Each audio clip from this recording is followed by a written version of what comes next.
the struggle with oneself, self-discipline, the victory over laziness. Behind these words lie mountains of human effort, oceans of sweat and tears. Every day, the most strong-willed, goal-oriented, and motivated among us expend so much energy in this battle with oneself that it could surely melt all the ice in Antarctica, and the resulting water could irrigate every desert on Earth, turning them into blooming gardens. What kind of powerful enemy hides within almost every one of us?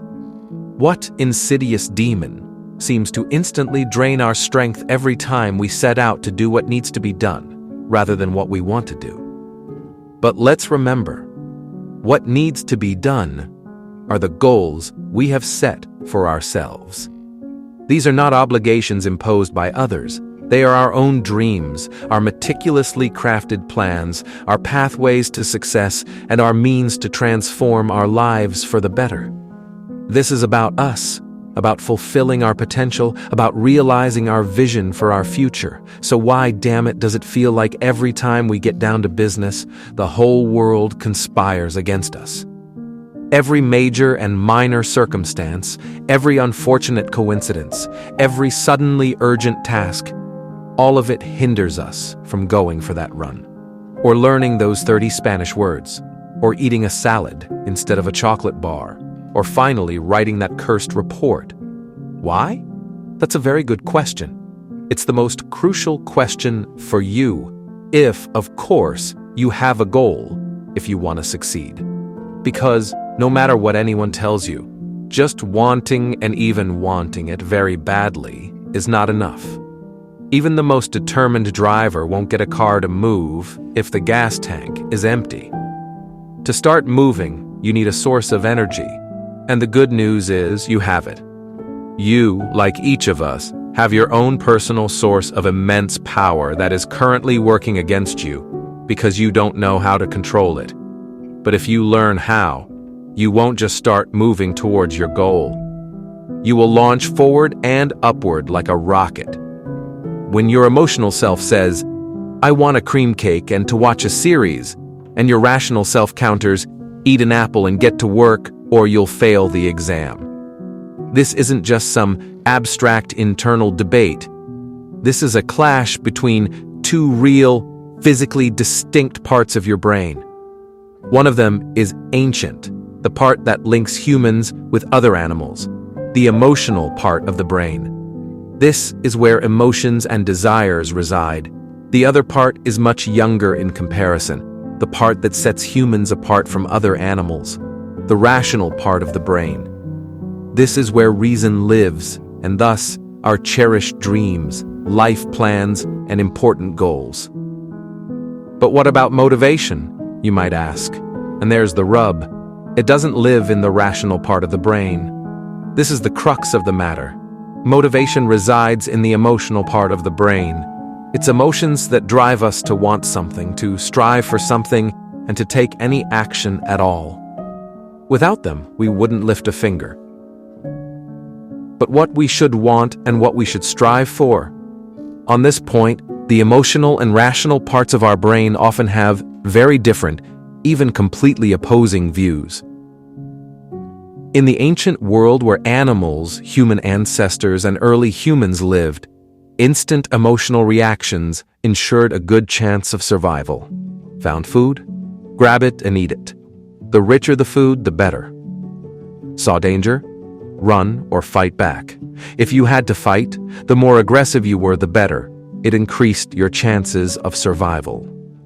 Mother Nature, in her wisdom, painted everything beneficial for survival in that ancient world with pleasant emotions, and everything dangerous with unpleasant ones.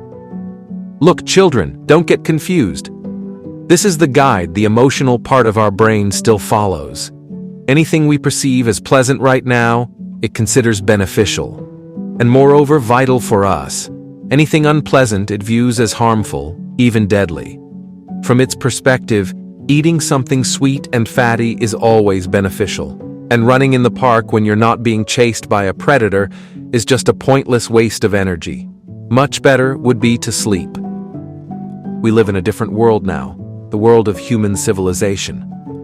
Every day, we encounter many things that might be immediately pleasant but ultimately harmful or even deadly, like drugs, for example, or things that might be unpleasant but necessary and even life-saving. Even the most beloved job can sometimes be boring, and life-saving treatment can be harsh and painful. The rational part of our brain understands all of this and gives us very reasonable directives. But to act on them, we need strong willpower. We need motivation.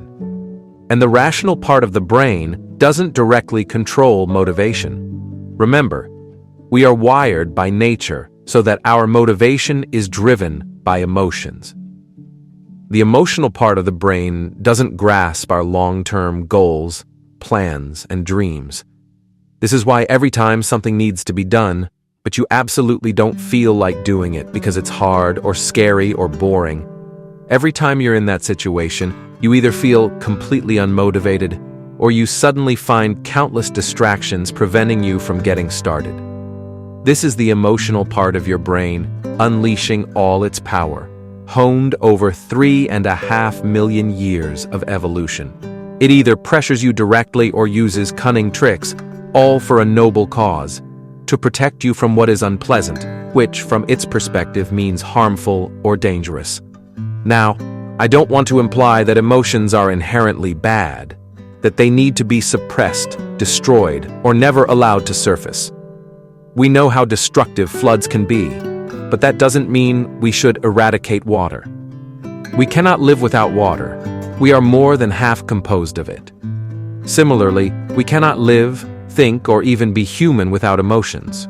Without them, there is no love, no friendship, no human solidarity at all. Without emotions, there would be no art. Without the emotional part of our brain, we cannot achieve anything. We wouldn't even start moving, as it is this part of the brain that drives our motivation. Reason without emotion is nothing.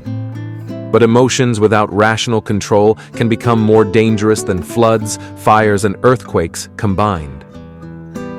The human brain is the most powerful force on this planet. Thanks to the power of our intellect, we have learned to harness the strength of wild animals, the force of water, fire, and wind, and finally, electric and atomic energy. Yet we have not learned to manage our own minds. The most powerful natural force still eludes rational control.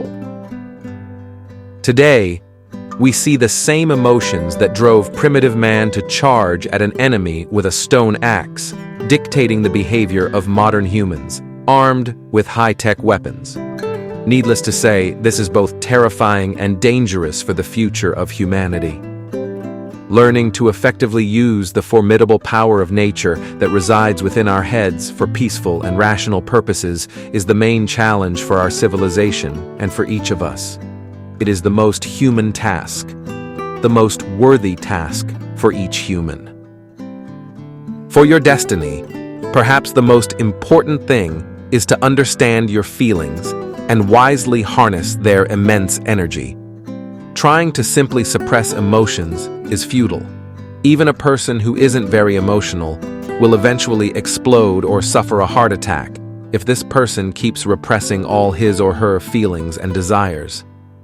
But if you learn to channel the raw energy of your emotions in the right direction, no one and nothing will be able to stop your progress towards your goal. No one and nothing on this planet will be able to stand between you and your dream.